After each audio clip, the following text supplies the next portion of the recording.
Hey guys, this is Arcane. This is the first of several videos I want to be producing on splashable deck engines and their uses in advanced deck building.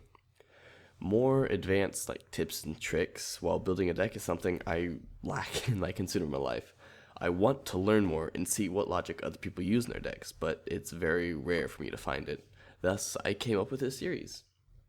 I want to talk about the Speedroid engine outside of things like Burning Abyss and Phantom Knights, but I do want to talk about my own creation, the 2-card Quasar combo. So the first subject we need to discuss is what this engine is. Generally, I would classify the engine as 3 Terratops plus any combination of Speed Recovery, Teketenborg, Red-Eyed Dice, Den Daiko Duke, and Double Yo-Yo. All these cards, depending on what combinations you use for what your deck you run, because it depends on what you want to do with this engine, as well as how your deck interacts with it. But these cards lead to a plethora of Synchro and XYZ plays, such as Trishula and other cornerstone Synchro cards in the Synchro deck, easy access to Herald in general, and especially for Ritual deck, as well as an easy 2-card Quasar. The pluses and minuses of this engine are debatable between different archetypes, but I wish to talk about them in a more general sense.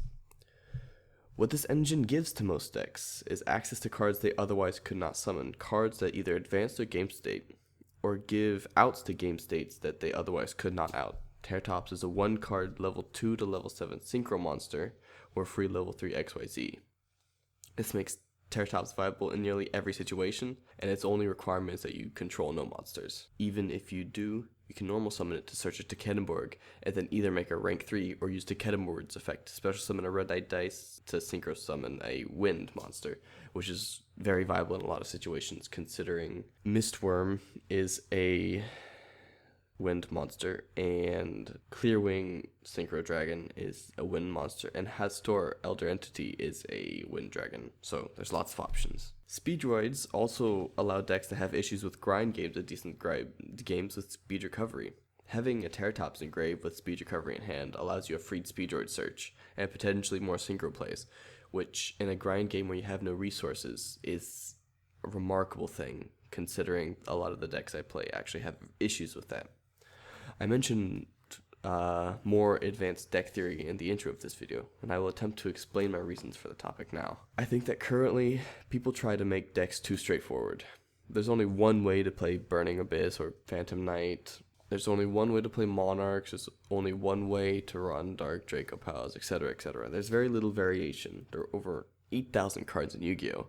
And while many of them are really bad choices for cards, that's still 8,000 cards you could potentially be looking through for your deck. The actual ideas on deck building and the expansion of ideas towards more advanced deck building is a series I want to make. So I will keep what I believe to be more advanced deck buildings in this video condensed to the Speedroid engine.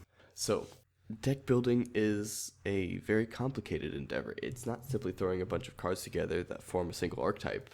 And actually many people get that. It's more complicated, yeah. What many people don't often know are the concepts of deck ceilings, deck cores, and deck desires. Or deck wants. I don't know how to explain what your deck wants to do in 2 words with the word deck in it.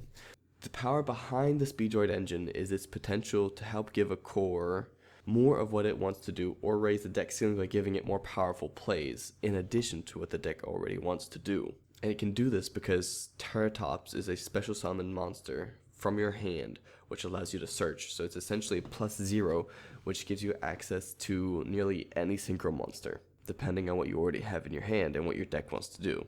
Now, sometimes the introduction of ban lists, taking away cards from the core of a deck, or new cards being added into the meta, it really becomes necessary to sort of address these things that people don't normally address within archetypes, although a lot of more competitive players do, and the decks at top are usually those that do address them.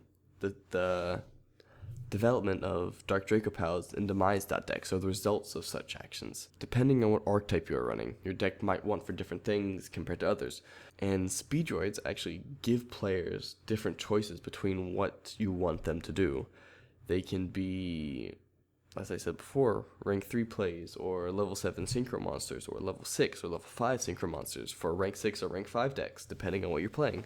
For me, though, It is an enabler of higher deck ceilings, and it is the engine that gave me my 2-card Quasar combo. When I mean by higher deck ceilings, I mean when I have this deck running as it should be, this engine running as it should be, it can make my deck ceiling higher by enabling me plays such as Trishula or more Herald of the Arclights as defensive plays, or turn 1 plays, or even Quasar if I have the other card in my hand.